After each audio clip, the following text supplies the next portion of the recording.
নমস্কার বন্ধুরা, আজকের এই ভিডিওতে আমরা কথা বলবো বিজেপির ঘোষিত অন্নপূর্ণা ভাণ্ডার প্রকল্প নিয়ে।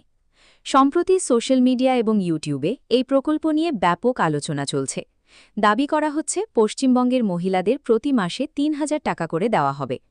কিন্তু সবচেয়ে বড় প্রশ্ন হল, এই প্রকল্প কি সত্যিই চালু হয়েছে? অনলাইনে আবেদন কি শুরু হয়েছে, নাকি এগুলো শুধুই ভাইরাল গুজব?